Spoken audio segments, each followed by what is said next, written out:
Okay, so good day, everyone. So today, the group 10 will video rationalize the subject readings in Philippine history. But before we start, let's start the meeting with a prayer.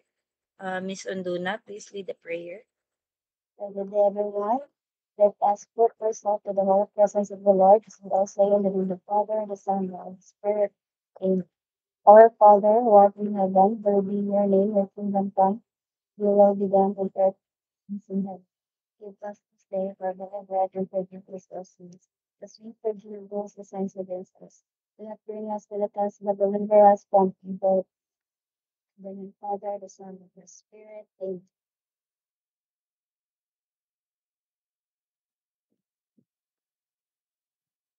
Okay, now for our energizer, so kindly follow the video presented for us to get energized before starting our session. Okay, you just follow the video presented, guys.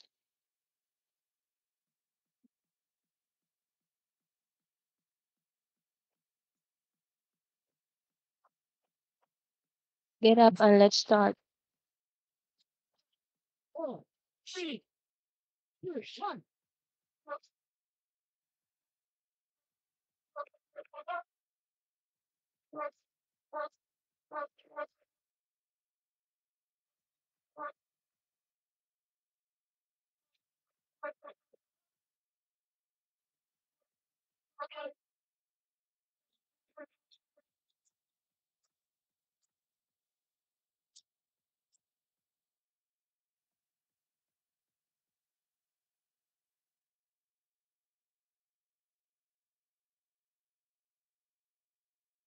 We'll switch hand, everyone.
Excuse me again. Love should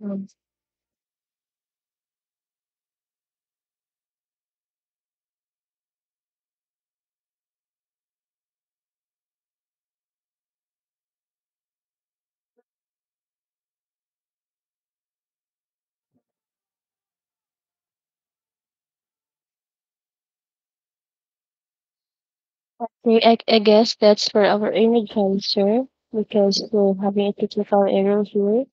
It's kinda lagging here, so thank you for participation, everyone. So now let's receive the rationalization.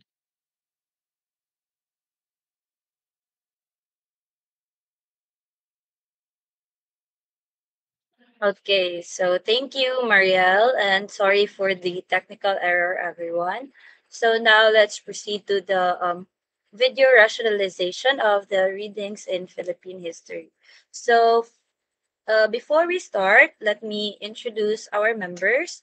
I am Jennifer Donyas, together with my co-members, Miss. I'm Marielle Hamandran, and and Ninya may be Odun. Okay, so we are the group 10. And now let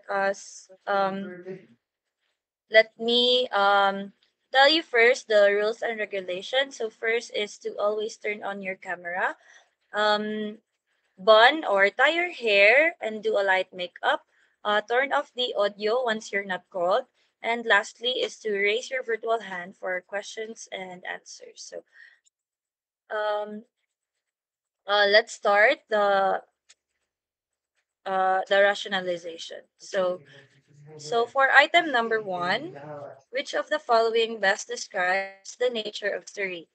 So letter A, it is the study of past events interpreted through evidence. Or letter B, it is a record of fictional narratives. Letter C, it focuses only on ancient civilization.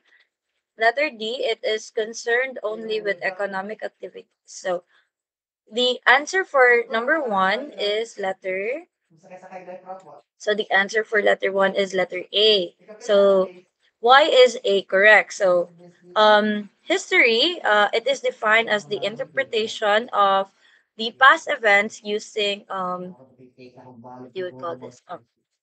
Credible evidences. So example sa mga kanang credible evidences kay kanang documents, it could also be artifacts, and also one of example pod sa credible evidence is the eyewitness. So why are the answers wrong? So letter B kanang it states here nga kanang a record of fictional narratives, which fictional narratives kay dili siya history, so they are kanang literature.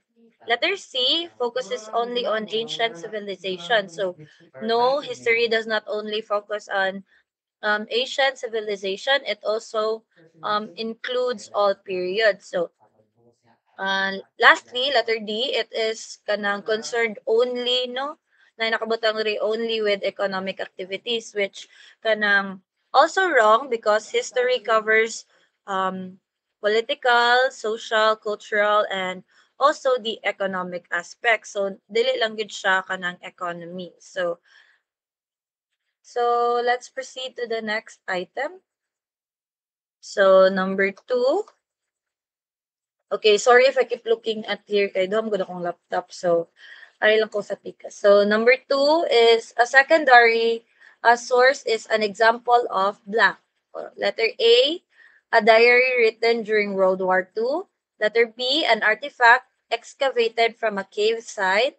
Letter C, a modern textbook analyzing colonialism. Or letter D, an original map drawn in the 1550s. So, the correct answer for number two is letter. So, letter C is the correct answer. So, a modern textbook analyzing colonialism. So, why is letter C correct? So, secondary sources are kanang interpretation or analysis created so after na siya sa event. So, um, textbooks kay ni fall siya under sa kaninga category sa second source. So why are the others kanang other letter are wrong? So letter A, B, and D. So letter A, a diary written during World War II is it's a primary source. So gisuwat siya during the event. So letter B, an excavated artifact is also a primary kanang source. So, and lastly, letter D, an original map drawn in the 15s. So, kani siya kay dili siya primary source but it is the original source. So, I know it is also considered as primary, but we could also call it original source. So, um So let's proceed to the next item. So number three, external criticism in historical methods aim to blank. So letter A, interpret the meaning of the text. Letter B, verify the authenticity of a document. Letter C, evaluate the author's values. Or letter D, judge the usefulness of the content. So the correct answer is letter B. Letter B. So verify the authenticity of a document. So why is letter B correct?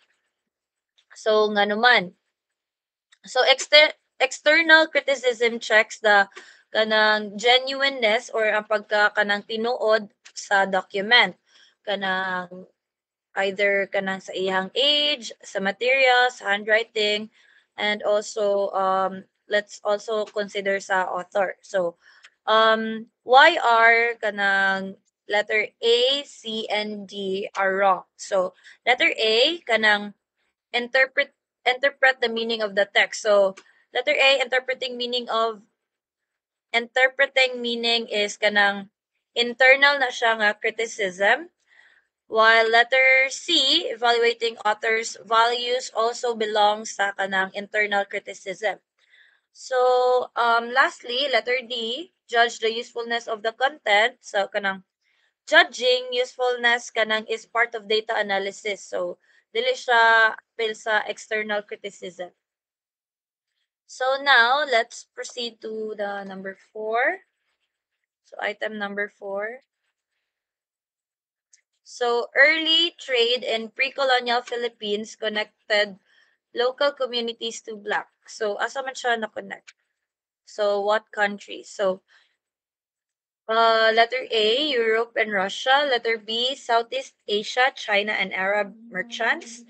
Letter C, Australia and Samoa. Letter D, North America. So, the answer is letter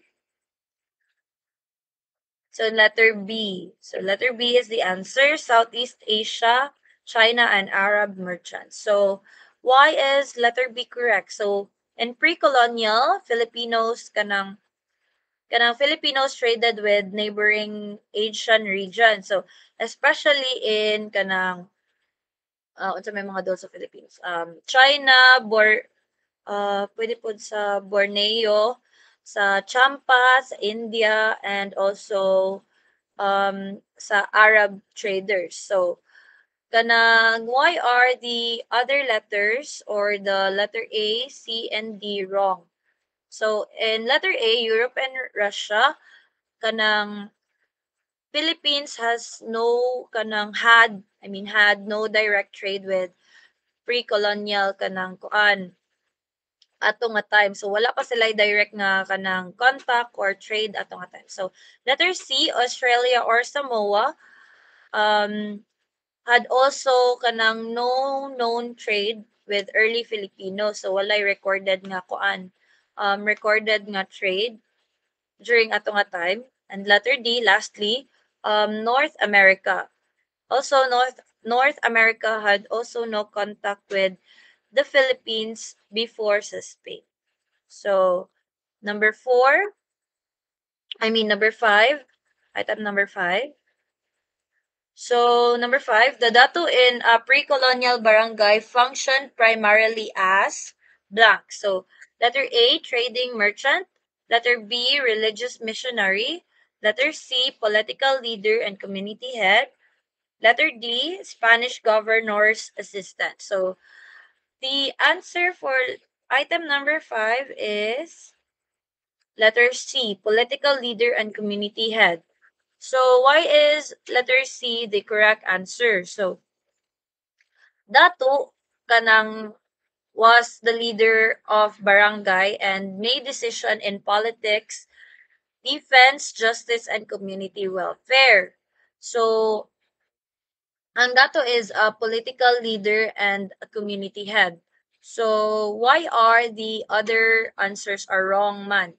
So, letter A, traveling merchant, kanang some dato engage in trade but kanang dili gito nila dili to ilahang kanang main role jud. So, and also letter B, religious missionary, kanang they weren't missionary, they were kanang um that is kanang associated with Spaniards. So, dili siya missionary. So, letter D, the dato existed before Spanish rules. So kanang they couldn't assist Spanish governors. So again, role sa dato kay he is the leader of the community and ang pasabot kay ang dato kay political leader sa barangay, siya ang judge, siya ang defender, og also siya ang decision maker. So, makita pa ba ko guys? Ay, makita pa din. So, item number, so item number 6 is, item number 6, baybayin is best described as, so, letter A musical instrument. Letter B, local boat used for fishing. Letter C, a pre-colonial writing system. Or letter D, a Spanish introduced alphabet. So, the answer for number 6 is letter C, pre-colonial writing system. So, why is letter C the answer? So, baybayin is the indigenous script used by kanang early Filipinos before and during early Spanish arrival. So, kanang familiar naman siguro tanan sa baybayin, no? Um, why is letter A, B, and D are not the answer? So, letter A, no, it is not a musical instrument. Letter B, it is also not a boat. And letter D, kay dili siya Spanish, kanang it existed prior sa pag-colonize nila nato. So, that's it. So, item number 7. The arrival of the Spaniards in the Philippines was mainly motivated by blank. Letter A, exploration, conversion, and economic gain. Letter B, desire to study indigenous culture. Or letter C, plans to establish democracy. Or letter D, scientific research and archaeology. So, the answer for number 7 is letter A, exploration, conversion, and economic gain. So, why is letter A the correct answer? So, Spain was driven by the kanang motive nga God, gold, and glory. So, kana siya nga motive kay nagpasabot na siya og kanang religion which is God, ang gold kay of course wealth, and the glory kay kanang um empire. So kanang mo na siya ang way sa pag-expand sa mga Spaniards. So why is letter B, C, and D not the correct answer? So letter B, Spain is not kanang letter B, desire to study indigenous culture. So kanang wala na nga ri ang Spain just to kanang study our culture, no? Kanang while letter C plans to establish democracy, well, no, they did not intend to establish democracy here in the Philippines. In fact, kay ilatang colonize. And letter D, scientific research and archaeology. So, also not the correct answer because scientific research was not their kanang purpose ngano na nga rin sila. So, uh, to the next number. So, item number 8, the Galilean trade connected Manila to blank. So, in what country? So, letter A, Portugal. Letter B, Mexico. Letter C, India. Letter D, Japan. So, the correct answer is letter B. So, letter B is the correct answer. So, why is letter B correct? So, the Manila Acapulco galleon trade was kanang linked in Manila. So, Manila with Apolco. So, Apolco is from kanang Mexico. Kanang gilink ni sila from 1565 to 1815. So, it was that long nga gilink sila. Why are the other kanang choices are wrong? So, letter A, Portugal. So, Portugal had no part in the kanang galleon route. So, wala siya kanang, dili siya connected dito, wala siya part, or dili siya wailabot. And letter C, India was part of the other trade network. So dili ang galleon trade. So meaning ang India kay na siya sa different trade. While letter D, Japan traded with the Philippines but not through galleons. Kanang I think understandable ra ang explanation. So again, the answer is letter B.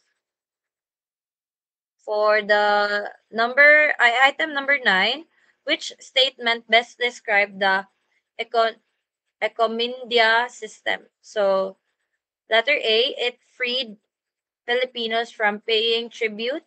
Letter B, it entrusted Filipinos to a Spanish recommend Encomendero for labor and taxes. Or letter C, it allowed natives to elect their own leaders. Letter D, it was a form of public school education.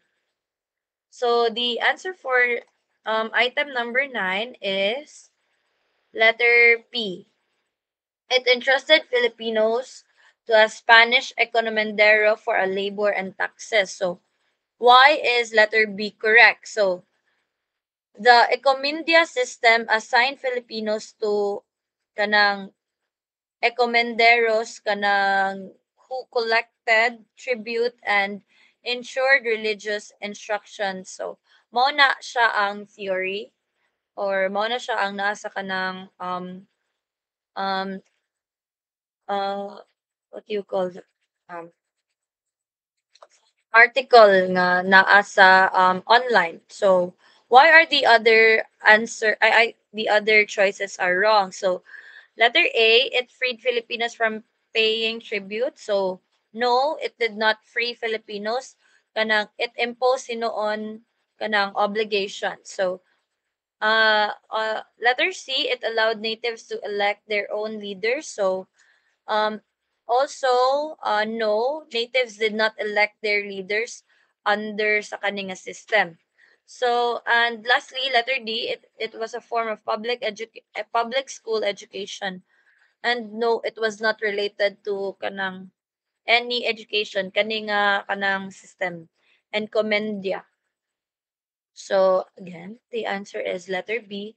It entrusted Filipinos to a Spanish Encomendero for labor and taxes. So number 10, um, one major reason for local revolts during the Spanish era was black. So letter A, excessive taxation and forced labor. Letter B, lack of agricultural land. Letter C, overpopulation in towns. Letter D, desire to join foreign armies. So the answer for item number 10 is letter A, excessive taxation and forced labor. So why is kanang letter A is the answer? So letter A is the correct answer because kanang ang mostly sa kanang revolution kay were caused by kanang abuses. So it includes kanang tribute and the Spanish oppression. So kana jud sila duha ang main reason or cause why kanang naay revolution. So first is abuse and second is the Spanish oppression. So why is kanang letter B, C, and D not the correct answer? So the lack of land was not kanang dili siya widespread nga cause. And letter C, overpopulation was not a major issue by then.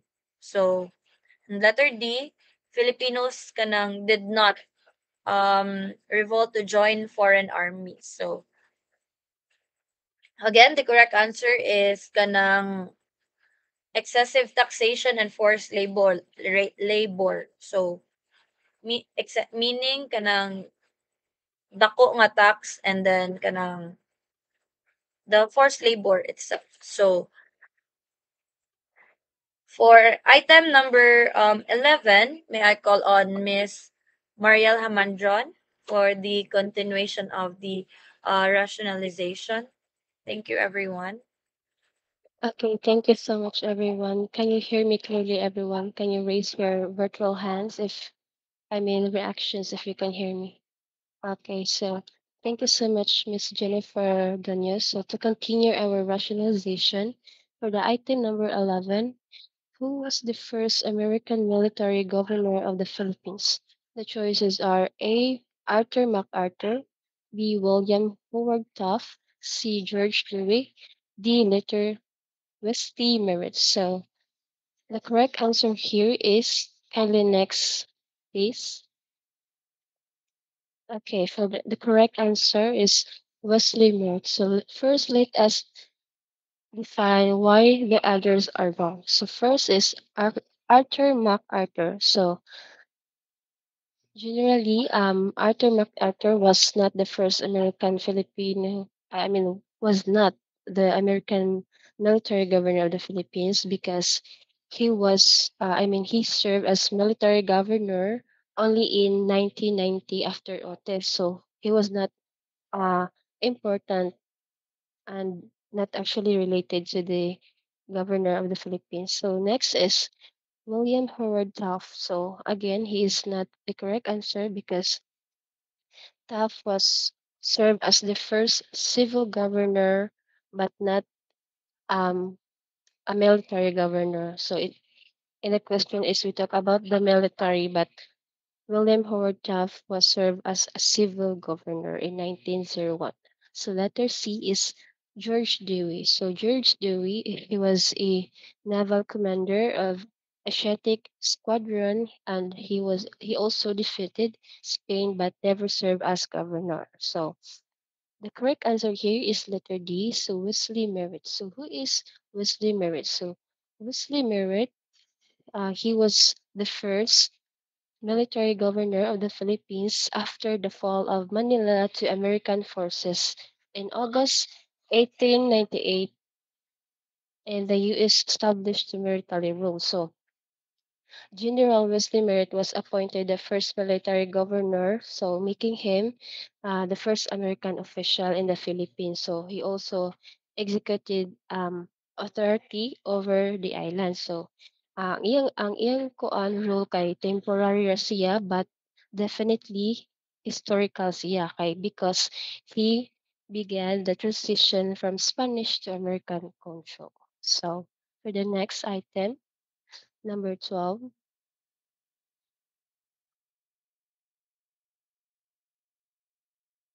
Okay, for the item number 12, which law officially established the civil government in the Philippines in 1901?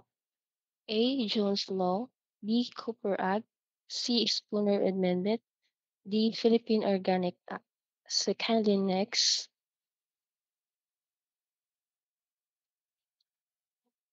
Okay, for the correct answer, it is Spooner Amendment.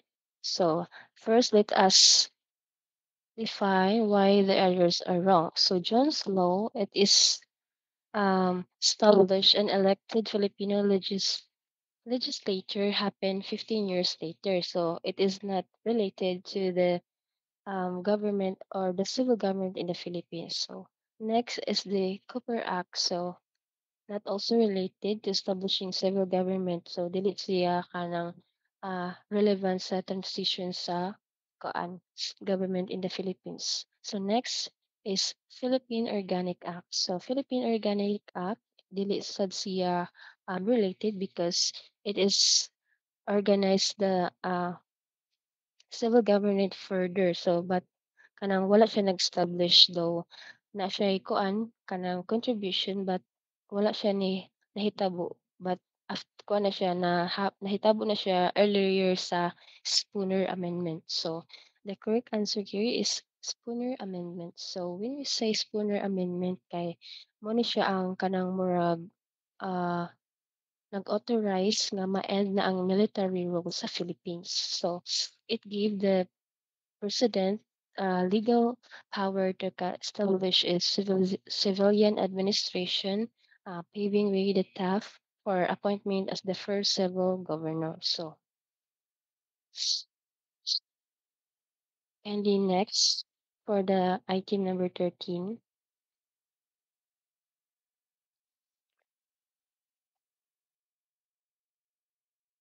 Sorry for that, guys. So for item number 13, which Filipino leader became the first civil governor under Filipinization policy? C. A. Sergio Osmeña, B. Manuel L. Quezon, C. Manuel Rojas, D. Jose P. Rizal. So let's see what's the correct answer. Kindly next, please. Okay, so the correct answer here is letter A, but we, first is we need to rationalize why the other letters are wrong. So who is Manuel L. Quezon? So Manuel L. Quezon, he became the Senate President, later President, but kanang kuan siya, dili siya kuan part sa civil governor. So next is the Manuel Rojas. So he became president in 1946, so wala siya connection sa early Philippinization policy. While CP Laurel is president siya during occupation sa Japanese. So unrelated siya sa American era kan Philippinization. So why Sergio Espeña became the first civil governor under the Philippinization policy. So sa Philippinization policy, so early in 1990s ni siya, so the Filipinos was in a higher government rule. So si Sergio Osmeña ani, actually na siya ay senior diha, I forgot to put, it is Senior Osmeña Senior. So he was a former Speaker of National Assembly and was the first Filipino to serve a provincial civil governor located at Cebu. So if you know Sergio Esmiña, he was a Filipino and located in the Cebu. So as you for other information, so Sergio Esmiña is makita po na nimo siya sa 50 peso bill if you can notice. Yes, that's further information. So also, Sergio Espina, he symbolizes the success of Philippinization because he was among the earliest Filipino trusted with high executive authority. Okay, for the next item, kindly next. Okay. Okay, for number 14, the first Philippine Republic was officially established in A. Malolos, Bulacan, B. Kawit, Cavite, C. Tarlac, D. Manila. So, kindly next for the correct answer. Okay, for the correct answer is letter A. So let us first know why the others are incorrect. So when you say Kawit Cavite, so this was the site of Declaration of Independence of the Philippines. So when we say Declaration of Independence, so dili siya related sa Philippine Republic. So next is Tarlac. So Tarlac kay kuan ra ni siya temporary capital siya after the Malolos fell. So ang Republic the Malolos Republic ani kay wala pa siya na form. And then ang Manila kay wala sa diri na-establish ang Philippine Republic kay na-controlled man ni siya sa American. So wala pa na-create ang republic. So why the Malolos Bulacan became the first Philippine Republic? So because on January 1899, the Malolos Constitution was ratified, formally creating the first Philippine Republic. So the Malolos Congress kay na-meet niya ang Barasuain Church in Malolos mo ning murag diri nahimo ang kuan first Philippine Republic. Diri nga lugar gi-establish ang Philippine Republic niya. Mao sad naay gitawag nga Malolos Constitution. Okay, for the item number 15, kindly next please. Excuse me for a while. Okay, sorry for that. For the item 15, which social class played a major role in early nationalist movements. So first is Principalia, B. Timawa, C. Peninsulares, D. Indios. So kindly next for the correct answer, please. Okay, the correct answer here is letter A, Principalia. But first, let us rationalize why the others are incorrect. So first, it's Timawa. What is Timawa? So when we say Timawa, it is a Visayan warrior class that was from pre-colonial times, which is a relevancy as a Spanish era nationalism. So when we say Peninsulares, so kuan ni siya mga Spaniards nga born in Spain but they opposed a reform and upheld colonial rule. While the Indios are the muscle supportive nationalism, so kanang wala sila nagkuan lead o nationalist movement because lagi kay dili man siya related sa kuan major role in early nationalist movement. So why the Principalia is the uh, major, I mean, why Principalia class played a major role in early nationalist movements. So when we say Principalia, kay, they were uneducated elites including ilustrados, landowners, and local officials. So kaning mga Principalia kay they had access to educations, funds, and enabled them to lead reforms unlike the other social class. So ang mga Principalya also can lead a propaganda movement, the La Soledad newspapers, and a reform of petition in the Philippines. So, ang mga Principalya kay ang ilang education kay naghatag nila og awareness for them to push the nationalism in I mean a nationalism movement. Okay, for the item number 16, kindly next please.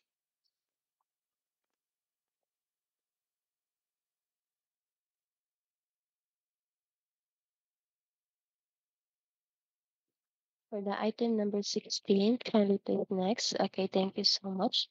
So, number 16 is the Japanese occupation of the Philippines officially began in A. December 1941, B. January 1942, C. February 1943, D. September 1994. Kindly next, please.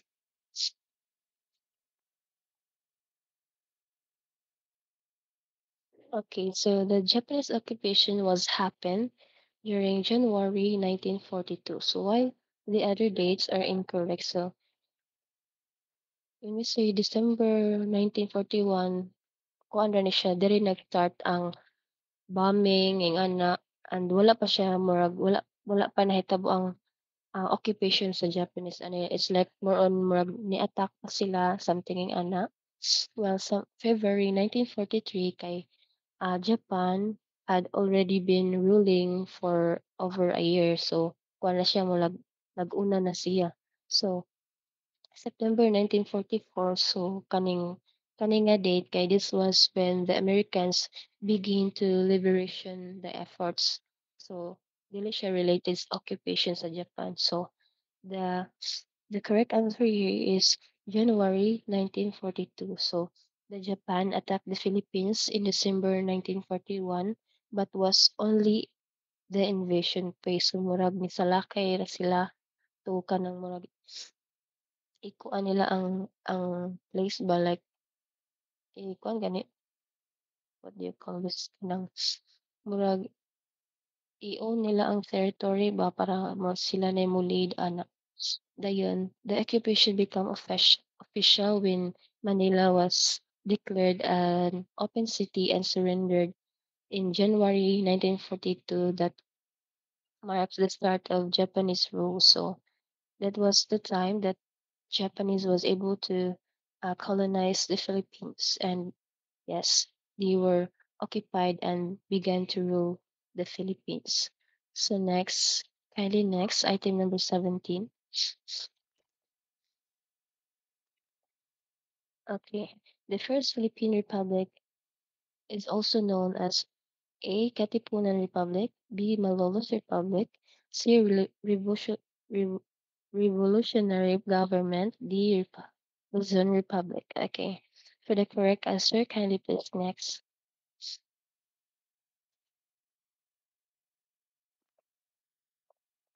Okay, for the correct answer is letter B, Malolos Republic. So, as I have mentioned earlier, so it was the first Philippine Republic, Malolos Republic, or the Malolos Constitution. So, it was located at the Malolos, Bulacan. So, while the others are incorrect, so Katipunan Republic, so dili siya related because wala man ni siya wala siya contribution sa Philippines ani og wala pod siya ni exist. Next is revolutionary government. So when you say revolutionary government, so this refers to Aguinaldo's government before the republic kuan before na form ang republic. So next is Luzon Republic. So dili gapon siya related kay kuan man iyang like di wa siya ni exist throughout yun. So the correct answer here is the Malolos Republic. So why it is called Malolos Republic? So na-form man gyud ang Malolos Congress in Malolos, Bulacan. So the constitution was signed in Malolos, Bulacan. Muna gitawag na siya Malolos Republic kay it happened in the Malolos, Bulacan city. So it was the first constitutional republic in the Asia. So the name highlights both its birthplace and significance. Okay, it because, like I said earlier, the Malolos Republic was the first Philippine Republic that was established by Emilio Aguinaldo in Malolos, Bulacan. Okay, kindly next, please.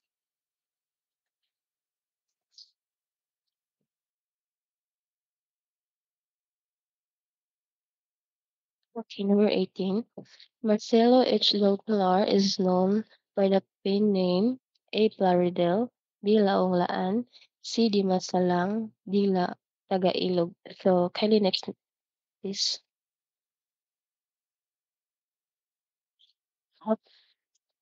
Okay, Marcelo H. Del Pilar uses the pen name Plaridel.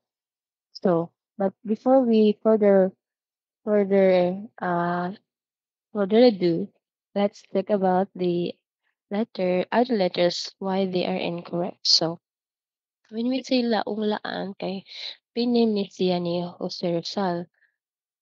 Yes, and the masalang also kay kang Rizal gihapon siya nga piname. Then ang taga Ilog kay piname ni siya ni Juan Luna. So, let's generalize or rationalize why Plaridel use giuse ni Marcelo H. Del Pilar as his pen name. So, in anagram, so, si Marcelo Del Pilar kay rearrange na niya ang kuan niya apelyido like Del Pilar. Rearrange na niya into Plaridel kay why?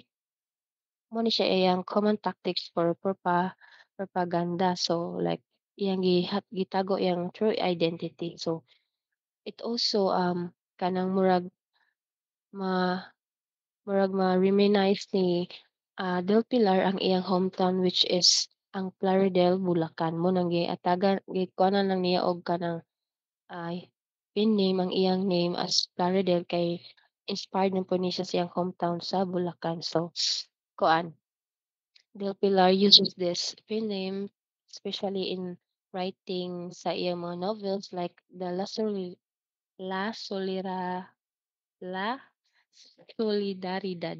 Sorry for that.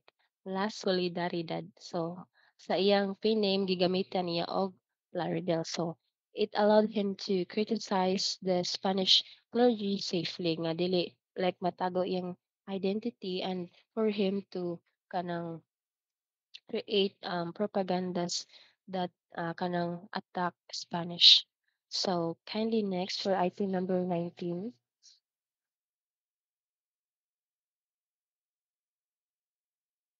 Okay, for item number 19, the leader, the leader who headed the Biak na Bato Republic was A. Manuel Peño, B. Emilio Aguinaldo, C. Mariano Trias, D. Artemio Ricarte. Okay, for item number 19, kindly please next.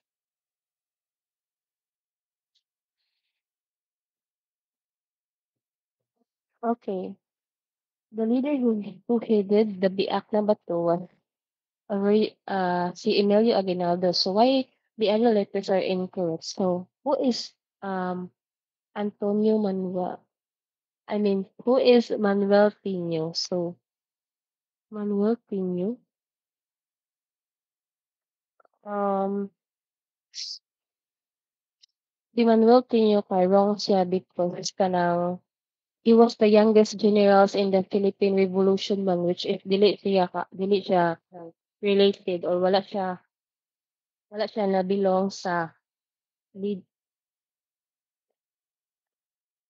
sa Republic sa Piak na Bato, and his role was not military executed. So Mariano Trias wrong gihapon siya because Mariano Trias became the vice president of Aguinaldo's revolutionary government during that Harris Convention. So wala pod siya naka-lead sa Biak na Bato Republic. So yang role kay kuan na siya, prominent na siya during pre kuan ba mo like pre-Biak na Bato revolutionary period. So Artemio Ricarte dili po siya correct because kuan siya na he served as Captain General sa military commander of Aguinaldo Forces, which is na siya laing organization gapilan, and bisan ni support siya ni Aguinaldo, so wala gyapon siya wala siya na head sa kuan Biak na Bato nga Republic. So why si Emilio Aguinaldo ang headed as the president of Biak na Bato Republic. So si when we say Piak na Bato Republic kay na-establish ni siya during 1897 as part of revolution against the Spain. So it served as the revolutionary government formed after Filipino forces related to Biak na Bato, Bulacan. So when you say Biak na Bato, di ay kanang murag na ni sila sa murag cave munggo something ana like diha ilang headquarters ba like na sila mga meetings or something like that. So during the Biak na Bato Republic, so ang president ani kay si Kuan, si Emilio Aguinaldo na mo na siya nag-lead ani nga Kuan Republic. Okay, kindly next for the item number 20. Okay, which Filipino general organized the USAFE guerrilla? So A. Vicente Lim, B. Artemio Ricarte, C. Manuel Rojas, D. Douglas MacArthur. Okay, kindly next please for the correct answer.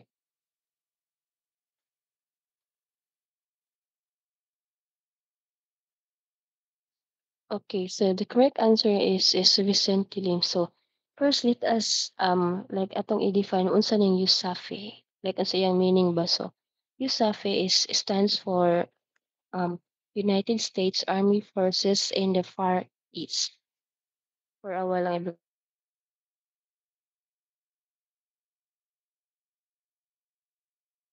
okay, sorry for that.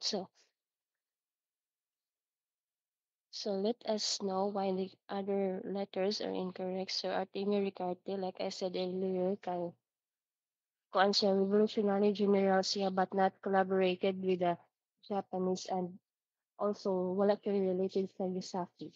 The next is Manuel Rojas kay si Manuel Rojas kay known siya sa yang kuan member siya sa Commonwealth government na wala po siya nag-organize sa guerrilla. So ang gi-focus sa ni Manuel Rojas diri kay ang kaning Commonwealth. So next is Douglas MacArthur. So commander siya sa USAFE but ni-focus ra siya sa kuan military strategy. So he did not directly organize Filipino guerrillas groups. So ang nagkuan gid ani nag-lead gid aning USAFE is si Vicente Lim. Okay, so let us know Vicente Lim. So General Vicente Lim was one of the highest ranking Filipino officers in USAFE. So when the Philippines was fell to Japan, so si Vicente Lim nakig-coordinate siya within the resistance movements and help organized guerrilla networks, which is kuan siya, like marag na found siya sa Luzon. So he also recognized a major figure in Filipino World War II resistance. So si kuan sad si General Vicente Lim kay he was part of kanang the Boy Scouts, yeah, the seven Boy Scout in the Philippines. So for other information, si Kuan Sad, si General Vicente Lim, kasi he was the first Filipino graduated in Kuan armed forces in the saan yung asa to siya? Basta siya ang first Filipino nga na-recognize as kanang Kuan Sad siya, hero siya during the USAFI Kuan Republic. Okay, so now I'm already done with my part, so I'm now passing the virtual floor to the next reporter, Miss Tina Unduna. All right, thank you, Miss Mariel Hamandra. So let's proceed to item 21. All right. So on what date did Ferdinand Marcos declare martial law in the Philippines? So A, September 21, 1972. B, February 25, 1986.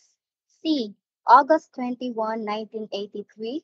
Or D, December 30, 1965. So kindly reveal the answer, please. Can you reveal the answer, Miss Jennifer Daniels?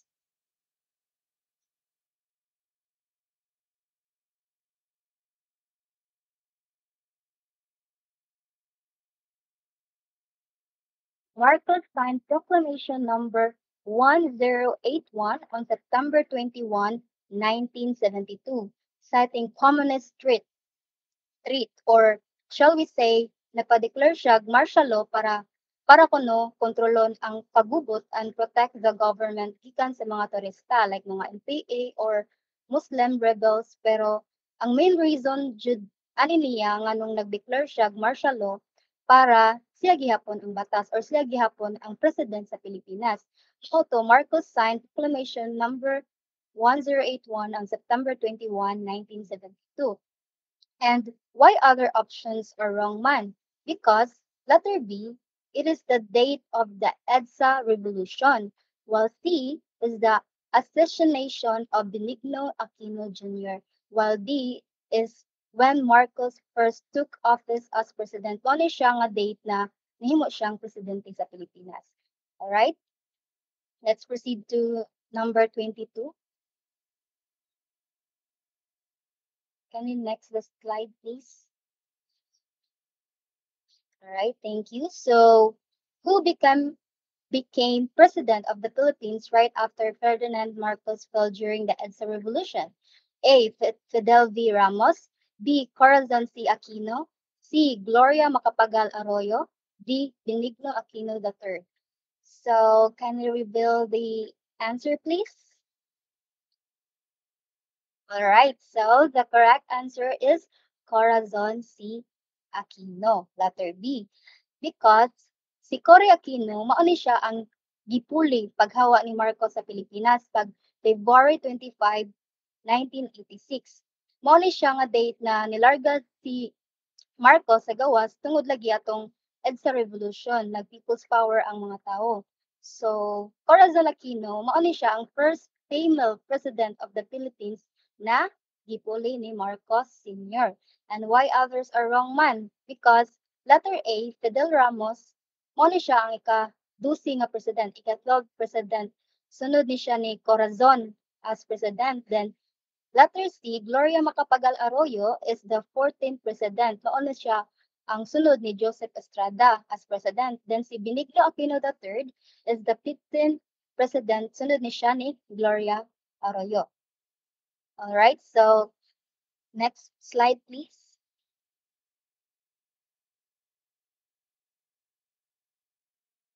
Okay, thank you. Number 23, what was the main goal of the Cartilla ng Katipunan? A. To teach members how to fight with weapons. B. To outline moral rules and love for country. C, to sell land to the poor. D, to write letters to Spain. So, can you reveal the answer, please? All right, so the correct answer is letter B. Nga naman, to outline moral rules and love for the country, for country. So, unsa madining kartelya ng katipunan? Kartelya ng katipunan was like a rule book na gisuwat ni Emilio Jacinto para sa katipunan members na tudluan sila to be honest, equal, and loyal to the Philippines. So, why other options are wrong? A, um, it wasn't a military guide. Wala na nakabutang didto sa kartilyang nakatipunan na "Ludlugo nato ang liog sa mga Espanyol." No. And C, um, it had no rules about land. And D, it didn't address Spain directly. So, simple fact about it is it said a person's worth is in their virtue, not their wealth or race. So, mo na ang nakabutang sa kartilya ng katipunan na tudluan ng mga tao to be equal, honest, loyal to the Philippines. Right. So let's proceed to the other right. So number 24. What is the main topic of Antonio Pigafetta's historical accounts? A. The EDSA People Power Revolution. B. Ferdinand Magellan's first voyage to the Philippines. C. The declaration of martial law. D. The writing of the 1987 Constitution. So, can you reveal the answer?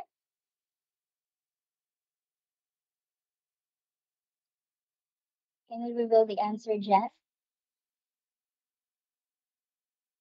All right. So, the correct answer is letter B. Ferdinand Magellan's first voyage of the Philippines. So, ano man, kay si Pigafetta o Magellan kay kuyog ni sila sa pag-travel around the world. Then si Pigafetta kay siya ang notes gani sa ilahang naagian or experience.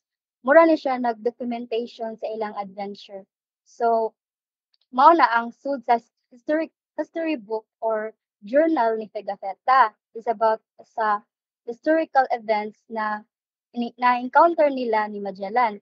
Now, why the other options are wrong man? Because A, C, and D kay nahitabo man ni sila sa 20th century. So, wala naman ni si Pigafetta. Patay naman ni siya ani. So, wala na siya naibawan about unsay natabo sa 20th century because kuan naman kanit siya naman siya sa 15 mga 15 kuan ba kanang wala pa ni ang nahitabo ang kaning martial law ana. So naguna pa man ni silang Magellan pagdapat so mao to ang sod sa historical account or events na gisuwat ni Pigafetta didto is about sa journey nila or adventure nila ni um Magellan. Okay, so can you next slide, please? All right, so thank you. What is the 1987 Constitution best known for? A. Giving Marcos more power. B. Restoring the democracy after martial law. C. Making the Philippines a communist country. D. Closing all schools. So, reveal the answer, please. Right. So the correct answer is letter B, restoring the democracy after martial law. So they giving the power back to the people, which is na sila freedom or rights. Like, for example, pwede na sila mo-vote, kinsa ilang pilion, may leader, and freedom of speech. Then, about sa law, dapat mosunod pod ang gobyerno or the leaders para patas tanan. And while the other options are wrong man or yes. So um A, it took power away from leaders like Marcos. C, the Philippines remain democratic yapon ng Pilipinas. And D, wala dili ni maapektuhan ang schools. It didn't affect the schools. So simple fact about it is it includes a Bill of Rights that protects people's freedom of speech and religion. So, mao to siya. Then, can you next the slide, please? All right. So, which best describe how the EDSA People Power Revolution was conducted? A. It was a violent fight with guns and explosions. B. It was peaceful. People gathered with flowers and prayed. C. Only military soldiers lived and took part in it. D. It was a small meeting held in a private room. So, can you reveal the answer? Can you reveal the answer? Yes. Thank you. So, the correct answer is letter B. It was peaceful people gathered with flowers and prayed because ang naitabo sa People Power Revolution, millions of Filipinos gathered on EDSA Avenue without any weapons. Um, they sang, prayed, and gave flowers to soldiers. And this calm, non-violent way of protesting is why it's called people power. Walay nahitabo nga gera dira. Honor jud siya kanang all ang ilang kinahanglan ra jud sa mga tao is peace with justice and freedom. Okay, so why the other options are wrong? Because A, no violence happened. Walay violence nga nahitabo sa pagprotesta ani nga time. And then C, civilians were the heart of the movement with some soldier joining them. So ang civilian ang nag-lead ani and then ni kuan na pod ang mga rebelde ni join na lang pod sila. And then letter D, um wala siya mahitabo nga small I mean walay nahitabo nga kanang meeting, private meeting. Ang nahitabo na siya sa kuan jud sa public event sa kuan sa dalan. Mao to siya. Mao to ang nahitabo sa people's power adto sa dalan nahitabo ang tapok-tapok ang mga tao and then nagpista sila. So next, number 27. Okay. What is the major social issue in the modern Philippines? A. Everyone has enough food and homes. B. Poverty, lack of jobs. C. No one migrates to other countries. D. All schools are free for everyone. So, can I reveal the answer, please? Okay, so the correct answer is letter B. Poverty and lack of jobs. So, mao jud ni siya ang main problem jud no or issue sa Pilipinas until now. Many Filipinos struggle to find work and afford basic needs like food, shelter, and education. And why the other options are wrong man? A, C, and D are not true because um poverty is kuan lang gud siya widespread mainly work abroad and not all schools are free. Okay. Kanang mo to siya. So, yes. Let's proceed to number 28. Okay. Sorry, wala na karautangan. So, what is the first novel written by Dr. Jose Rizal? A. El Filibusterismo. B. No Le Me Tangere. C. Mi Ultimo Adios. D. La Solidaridad. So the answer of this is letter. Okay, can I reveal that? So the correct answer is letter B. Noli Me Tangere. So Noli Me Tangere was published in Berlin, Germany in 1887. It is widely recognized as Rizal's groundbreaking first novel that exposed the injustice and abuses of the Spanish colonial region in the Philippines. So, mao siya ang first novel ni Jose Rizal. Katayay pang swatid to ang sa naitabo, mga abuse sa una, like sa mga Spanish. So, naitabo pa sa kanang Spanish nga kuan. colonial region, the Philippines. So, and the letter A, C, and D, nga no, wrong man sa A, ang El Filibusterismo is the second more political novel. Na-publish ni siya pag year 1891. Second novel ni niya.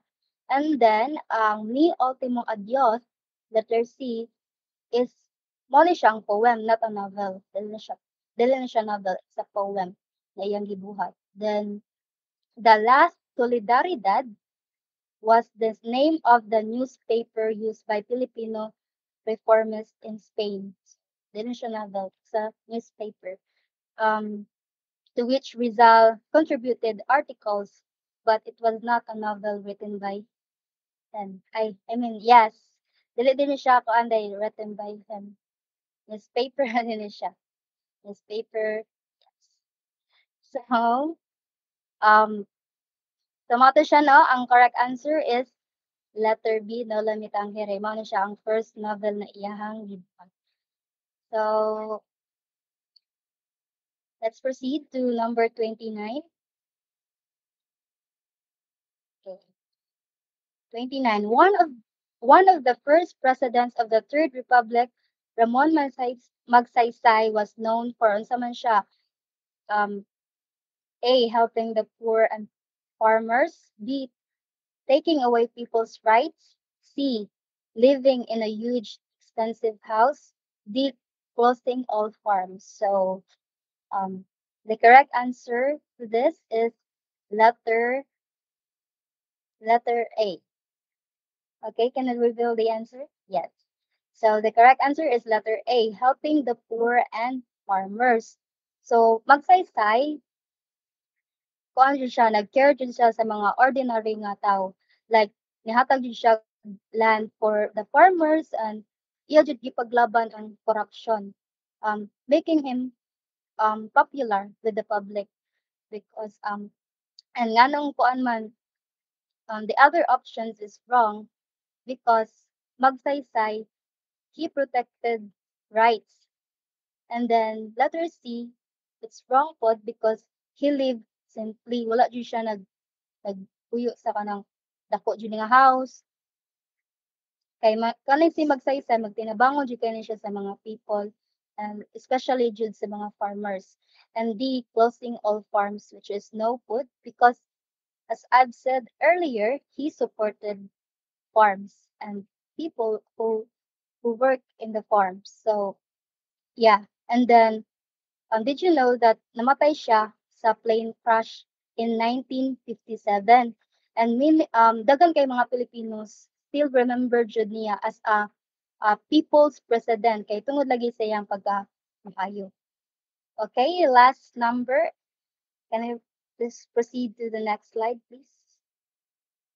Okay, number 30. What is one way globalization has affected the Philippines? A. No one travels to other countries. B. More Filipinos work abroad as OFWs.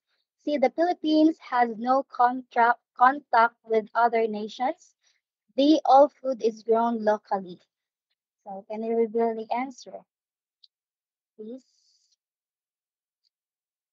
All right. So the correct answer is letter B. More Filipinos work abroad as OFWs because globalization made it easier for Filipinos to get jobs in other countries like Saudi Arabia, Hong Kong, and the US. Ay, tungod man diri sa Philippines is gamay ra mud kayo ang sweldo mao na daghan jud kayo nag-work abroad jud. So, nana sila opportunity jud nga mo work abroad. And why other options are wrong man? Because A, daghan jud ni travel for work, for study. And then letter C, the Philippines trades um letter C, the Philippines has no contact with other nation, which is wrong pod because the Philippines trades with many countries. And then letter D is all food is grown locally, which is wrong pod because some food is imported. So, simple fact about it is OFW remittances help millions of Filipino families pay for food, education, and homes. Mothership. That's all. So, do you have any questions, clarifications? None so far. All right. So that will be all. Thank you everyone for listening, and I hope you learned something. So that is for our rationalization. Thank you everyone for listening. Again, I am Jennifer Donyos.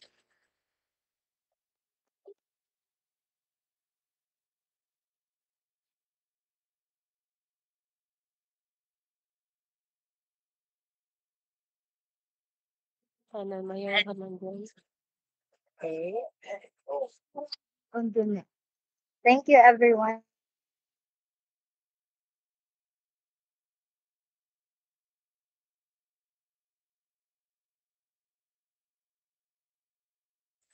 Wait lang.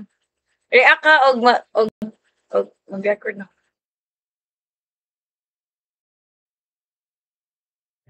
Okay, so good day everyone. So